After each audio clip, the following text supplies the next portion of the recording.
regardless of your feelings about romance fiction tropes, I have a feeling that we will be able to kind of marry the fun, good parts about this and just like learn to see what they are. You might be super familiar with them.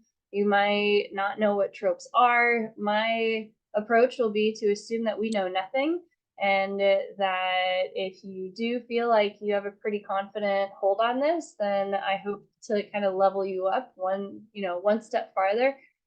Either way, I feel like I've got you in this regard. So I wanted to show a post that Salima shared on her Instagram the other day, like just recently. It was a beautiful post, very vulnerable.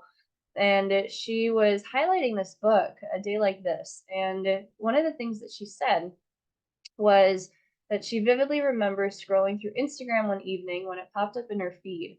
At the time, her anxiety and existential OCD were rampant, so she was struggling to focus anytime she opened a book. Romance novels with super predictable tropes were all I could stomach. And I thought, yep, that's right. When we think about these romance tropes, there's something that it's something that's predictable. It's something that is, what is going to happen. You probably know how it's going to end, and yet you're going to read it anyway because it's like watching your favorite show. You know what's going to happen. You know how it's going to end. And oftentimes in life, when everything is chaos and crazy and you don't know how something's going to end, you don't know how a relationship will reconcile or if it will reconcile. You have no idea if your kid's going to be okay or they're not going to be okay.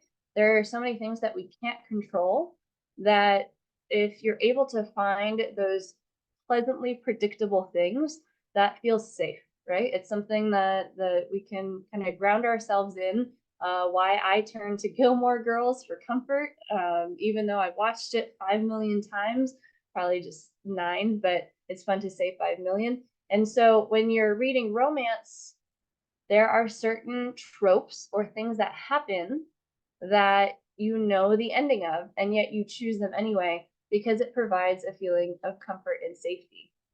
So the definition of a trope is their plot devices or character attributes. So they can be the story events or something about the character, like Grumpy versus Sunshine. One character is very like moody, think Luke from Gilmore Girls, and somebody is very sunshine, like Lorelai from Gilmore Girls. And I'm sorry if you don't know that reference. I feel like maybe 75% of you will get it. You can drop in the chat whether you do or not. And so it's used so frequently that it's seen as commonplace or conventional. Now, where we might kind of, feel resistance to a trope is because we often want to stand out. We want our stories to be that thing that people remember. Like, what feels better to be told, you're like every other girl I've ever dated, or you're unlike anyone I've ever met, right? If we're thinking about tropes as being conventional and commonplace, then we might hear you're like every other girl I've ever dated.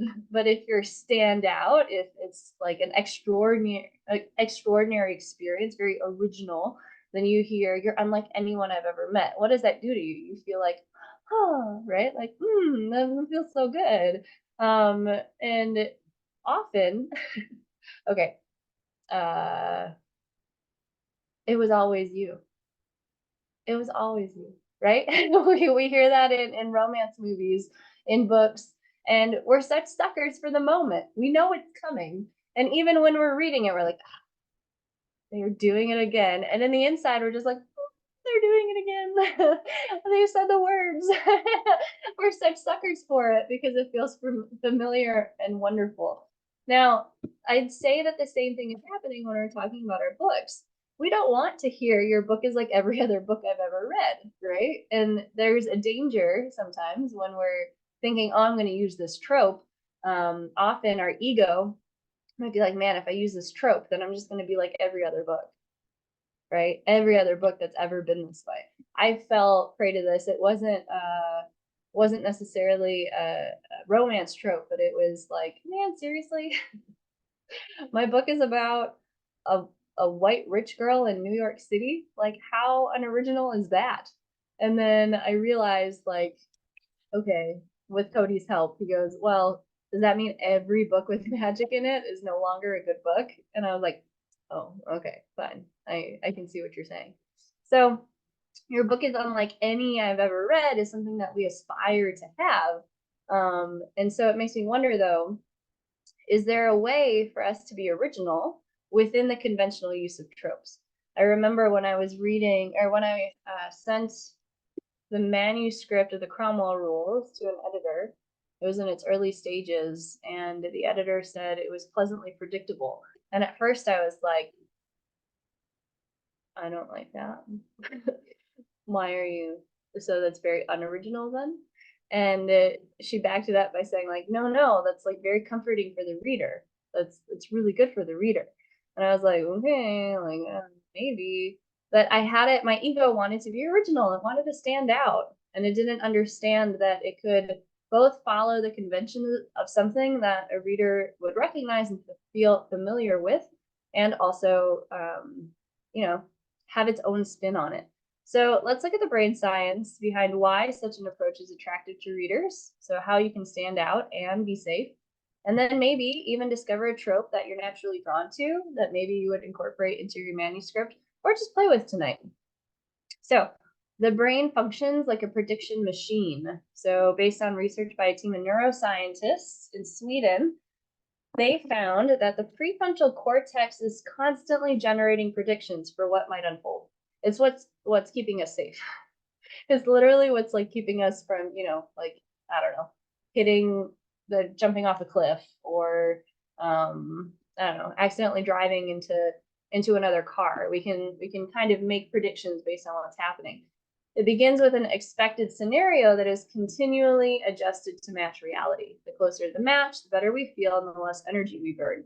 So let's have a scenario, right? Let's just use Salima as an example. She had this OCD that was taking up all of her energy. It was really not conducive to reading a book that went outside what she could handle at the moment. So she went to books with predictable romance tropes. That's all she said she could stomach, because her predictions were able to match what was going on in the story. She felt better and she burned less energy. So it makes sense when our cup is really low, when our readers' cups are really low, if they can find a book that they're the ideal reader for, then they are so grateful that our book exists, because that means that they're able to find some respite in whatever they're going through. And it is a kind of escape for them. It is a balm for them in a season where they can't find that rest anywhere else. So, we talk so much about making sure your cup is full. I don't know that we talk enough about how our own stories can be that cup filler for our readers too. So it gives readers a starting point. If we can put our book cover on our Instagram or on our author website, then just put 4 things, right? Put four tropes or 4 things that our ideal reader can find within our pages. And that's something that's like, oh, that's familiar, that's comfortable, then it's more likely that they'll read it. And it gives writers a place to start.